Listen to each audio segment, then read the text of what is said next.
Welcome, everyone. We are so excited you're here with us. I am Lauren Monitz, the Director of Communications for the City of Beaumont, and I am so excited to get to be the very first to introduce to you the newly appointed Interim City Manager. So I'm so excited to have Mr. Chris Boone here with us. He was the Director of Planning and Community Development at the City of Beaumont, and previously the Director of Public Works in the City of West Orange. So without further ado, Mr. Chris Boone. Thank you, Lauren.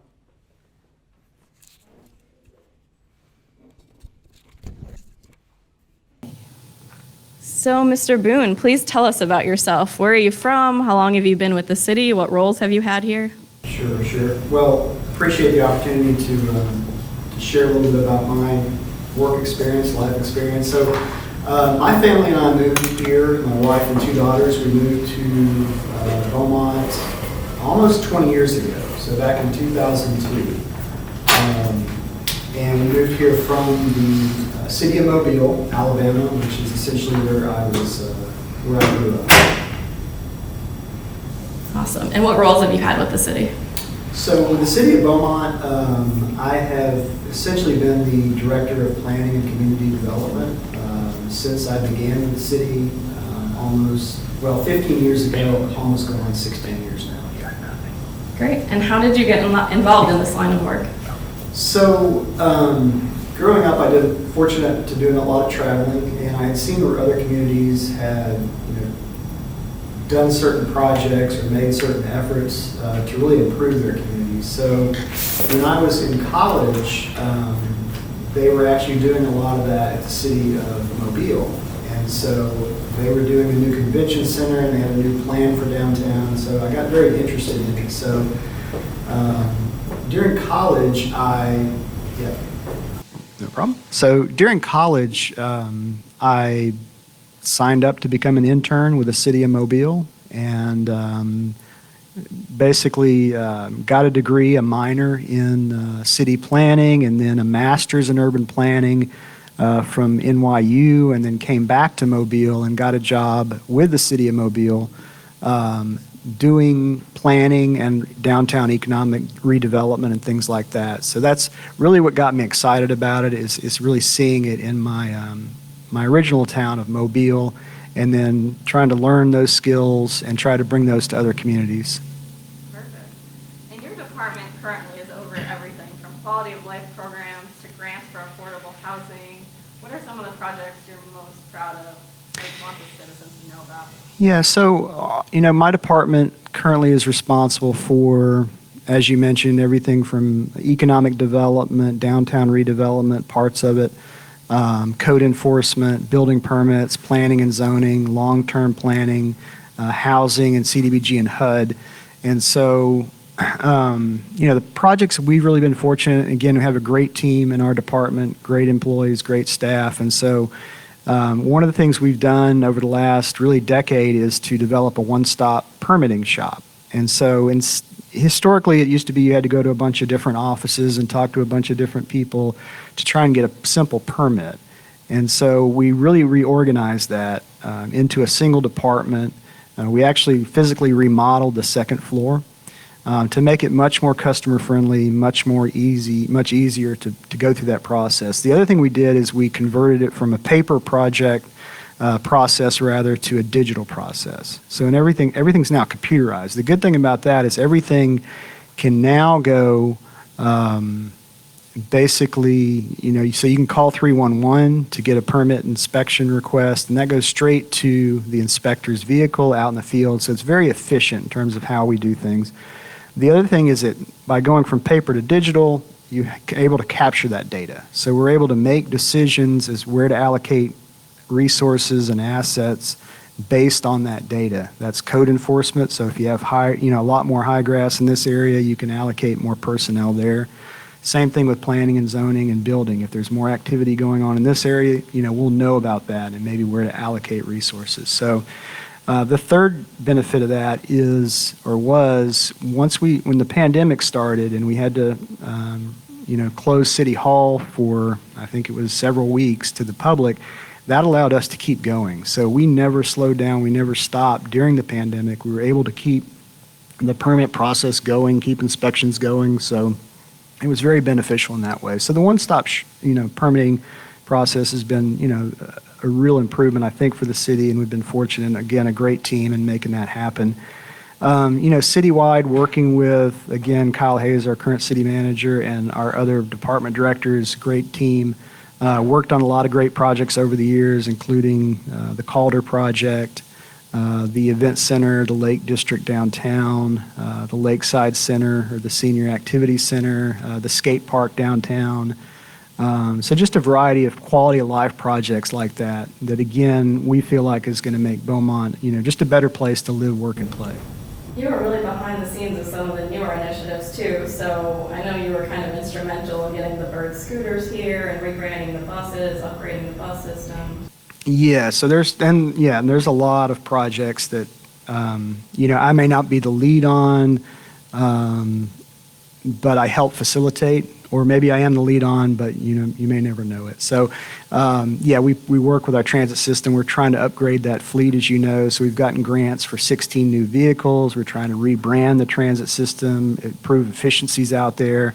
And then, there's a lot of miscellaneous projects over the years that I worked on. The farmers market is one. Again, Becky Stedman and Sarah Palmer were citizens making that happen and continuing that to happen. But, in terms of staff on site, initially I was part of that process, and now, thanks to Parks Department, they've kind of kept that market alive. So. Absolutely. And what do you like most about working for the city? I would say, it's just a great group of employees, and, you come to the office and, our staff really is passionate about, delivering a high level of service to the customers. And so that's what kind of makes it fun, is they're always trying to do better. They know they're servicing the community. I mean, city government is the closest level of government to the citizens. And so, they expect to get their money's worth. And so, it's just fun to have a staff with a good attitude about, delivering those services. And it's a fun place to work. Kevin's noted there's a bit of a Kool-Aid here too, that everyone's been here 10, 20, 30 years. It is something about they love what they do. Yeah. And it's, every job I think brings something to make a community better. But, when you're working for a city, you feel like you get, some immediate feedback, I think, to that. And I think, our staff, our city employees sees that. So whether it's, again, our employees in planning, community development, or whether it's, of course, public safety, streets and drainage, water, I mean, across the board, they're dedicated employees, and I think they're passionate about what they do. Absolutely. So tell us a bit about your vision for Interim. Where do you see Beaumont going? What do you hopes and dreams? So for Interim, of course, this is kind of the first stage of the process. My goal at this point, the city manager, Kyle Hayes, again, has been here city manager for going on 2 decades. And so we've certainly benefited from his leadership in this community, and will continue to at least through March. And so my goal is I've got a lot to learn, and I've got to work with Kyle on learning some of this, but to maintain stability. I mean, we've got to focus on, as we move forward through this stage of the process, we've got to focus on stability.